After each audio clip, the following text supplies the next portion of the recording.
Welcome to the Allison Bramlett Podcast. Boy, I hope that you are full after the holidays. You should be listening to this, and it should be right after Christmas. So please like, rate, review, and share. And today I'm joined with my mom, and we've been cooking, eating, and opening probably lots of gifts and having a great time together. And today I want to talk about some of our favorite Christmas memories, favorite things that we like to eat and share, and just do a little bit of what we like to do at home together. How does that sound to you, Mom? Oh, I love that. And the thing is, these memories that we just shared with Christmas.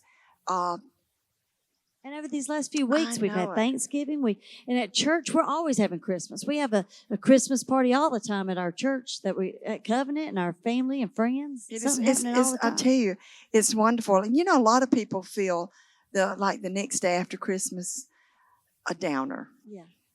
You don't have to have a downer. No. Because Jesus is same Lord the next day. Because a lot of us look for, what am I going to get? And as soon as we open it, by nighttime, we've settled in. And by the time the credit card bill comes in, you're in shock that you even got it. I know. I think probably the next day you're realizing, how much did I overspend? Oh, Lord, I need a miracle. Help me.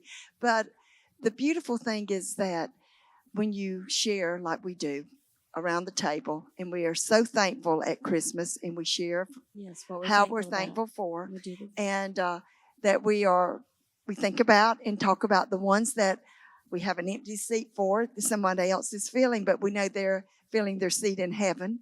But we still remember our loved ones that deposited so much in us. We laughed this year, my husband said, because we're having Christmas, and we've got 2 or 3 other families eating with us. And Gregory said it's taking 4 women to bring their Christmas lunch together to equal 1 Lila. So something that we did that Grandma Lila always did before Christmas and right after Thanksgiving is we started making lists. My Grandma Lila used to always write down, this is who's bringing what, and this is what she was cooking. And so I was with Mom, and we were having coffee one morning, and she said, let's get out our sheet of paper and let's start writing down.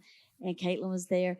But I'm going to share with you some silly things that we do and that we love to cook that are fun, that we do not just on Christmas, but we do all throughout the holidays and even throughout the year. These were after-school snacks that my mom even used to do with me.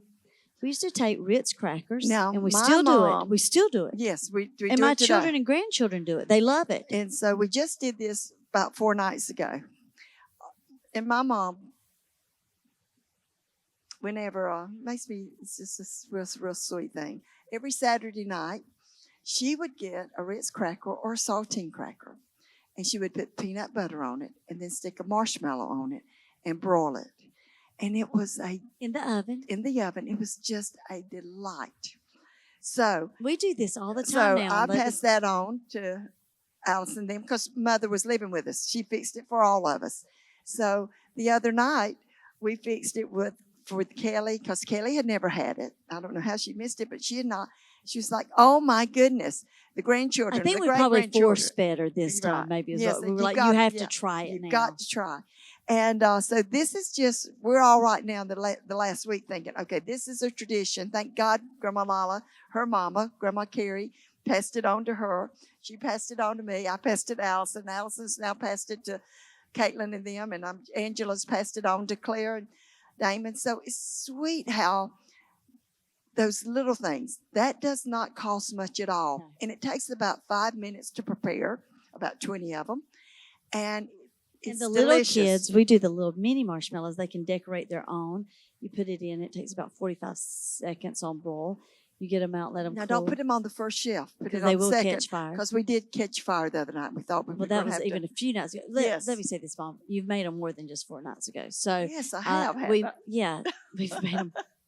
I'm hooked on those things. And growing up, we used to eat them after school even. Yes. The thing is as we're talking about stuff and coming on after the holidays, I think it's really important just to know that it's about having sweet, fun memories. Yes. And it's about just taking the time, to be with each other. I want to ask you, growing up, what was your most memorable Christmas gift? I know what it is.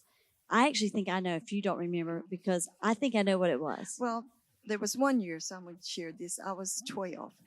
And my first cousin, Mama had a twin sister, Isla, and her son, John, was a year younger than me. He wanted a BB gun. And so I thought I needed, it was between a pearl ring and a BB gun. But because John talked so about that BB gun, I thought I needed a BB gun. So I told my dad, I don't want the pearl ring, I want the BB gun. Well, I got the BB gun. And I was very sad because I shot it a few times and I was like, this is it. You know, I didn't want to kill a bird. I just wanted, and I was like, Dad. Okay, let's just stop for a second because here's like a learning moment. You know, recently we did a thing about partnership and we talked about not following the crowd or the masses, but really listening to what Holy Spirit's telling you. Sometimes you will think that you want what someone else has, but it's not actually what's best for you. Oh, that's right. And then when you get it, you think this is not what's best for me. The BB gun to John was like what the pearl ring was going to be to me. I was very confused. But it was so sweet. My dad had brought the pearl ring also. And hid it. And it was like 4 or 5 hours later. Guess what? He brought out that pearl ring.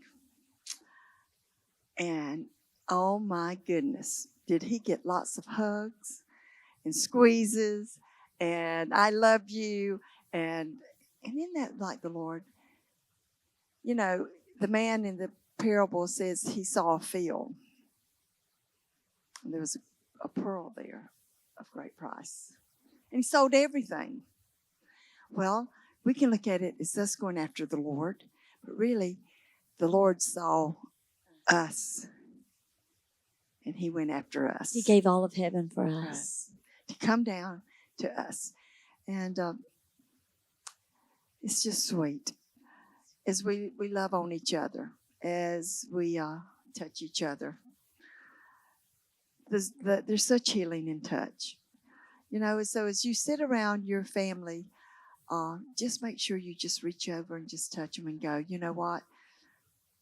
It's not about Christmas. It's not about Christmas. So Christmas is over, but every day can be a special day because what we talked about all this year, even leading up to the holidays, was the presence, the present, Present, of presence, Presence, of being together. But that's something that you have to hold on year round. Yes. And just recently, the thing that's really been on my mind, I talked about, we actually preached a few weeks ago in church on a Wednesday night as a family, you, Dad, and I. And what we talked about was even how I remember being picked up from school in a car and how we didn't have cell phones and we didn't have tablets and we didn't have televisions. We had each other, and you would take turns going around in the car, and you saw all of us. Now, we would be rowdy. You'd get control of the car and be like, okay, girls or boys, one at a time. How was your day? What's going on? And you saw each of us, and you took time, and we began to communicate and fellowship. It's amazing that we're in a time with technology that allows you to communicate better, but there's less real heart-to-heart communication. And I think that it's so important that we get back to that. And I think the reason sometimes people feel the down after a holiday is they've had more of a heart-to-heart touch. And then it's like we're back to the just regular mundane. But you can still have that. You can have that with your wife. Yes. When you're getting the kids ready in the morning, you can have these moments where you really look at each other and you have how are you doing? What's going on today? And you can check in with each other. You can lay the TikTok down. You can quit looking at the Facebook. You can quit scrolling through everything and actually come off of the series and be in your family moments. You know, I think the things that you're frustrated with, you look now and you think they're grown. So for me, I even shared that my grandchildren, it bothers me when people say they love their grandchildren more than they love their children. You know, that saying where like, oh, if I'd known how great it'd been to have grandchildren, I would have skipped having children. I've never felt that way. I'm in love with my children and my grandchildren. But I will tell you this. I wish I could have skipped some of the version of me as a parent and gotten to the better version of me as a grandparent. But I learned how to be I feel like the reason you're a grandparent is you've learned how to be a better parent. And it's not that you love them better. You like you better because you know that things don't matter as much. Your pride's not as involved. you just have more understanding, and you realize if they mess up, they're not going to suck the passy in when they're in college. Like, it's going to stop. They're going to grow up.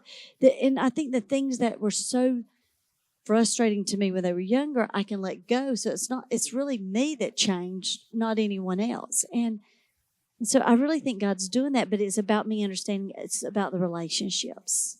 And so I think that that's something that I've really learned. So going into the new year, a lot of people, we're coming off of Christmas, you're listening to this, and people start setting New Year resolutions, and they start setting goals. And most of you are probably at this point thinking, I'm not going to eat again until you get done with this podcast, and then you're going to be hungry. But that's not true. You're going to eat again. But just trying to make better decisions, I would tell you the greatest thing you can do this year is be intentional with your relationships. Because Really. God loves you so much. Yes. And we were just talking with someone that works with hospice. And I was talking about how when they go in to see their patient, how they come in, and when they walk in a room, that patient all at once they know what they're doing. And most of the time they come in nurturing, kind, they're patting, they're speaking life over. And I said, what's so amazing? If we treated our families and all of our relationships like we were going to see people, and I see you. Come on, that's so good, Mom. In the hospital, but listen to that words. I see you. I see you. If we treated our husbands and wives, I see Our children, you. Our children, our friends, our business. Josh back in the booth. Josh, we see you. I see you. And that way we can see and touch hearts to heart. Go into 2025 saying, Lord, I want you to touch my heart so that I can listen and touch other people's heart. Because God's got a great plan, and He wants to use you. Here's what you need to know. God sees you. He says He knows every hair on your head or every hair you don't have. He also says that His thoughts towards you are more numerous than the sands of the sea. Yes. And they're good thoughts, and He wants you to know His love. But then He also says that He's able to let you then have the same eyesight, the faith eyes that He has, so that you can see the treasure in others, the gold in others, and not the trash. God sees the treasure in you. He sees the potential in you. He doesn't see the mess ups. He doesn't see the trash spots. Mom's always said we're treasure hunters and not trash inspectors. So let's go into 2025 being treasure hunters and not trash inspectors. Let's change our lens. Yeah, let's change our lens, have on our faith glasses, and also look back at maybe where you've come from and say, this is what I'm really glad that I did last year. This is what I'm really thankful for, and this is what I'm believing for next year. Know that we love you. We're praying for you. Thankful that you listened to the podcast today. Glad that you get to know my mom and I a little bit more. Go buy some Ritz crackers. Yes. Put a little bit of peanut butter on. Put a few marshmallows. Roll them for about 30, 45 seconds. Grab a cup of coffee. And then call us. And call and text us know me. How much you like and let us know how much you like it. God bless you.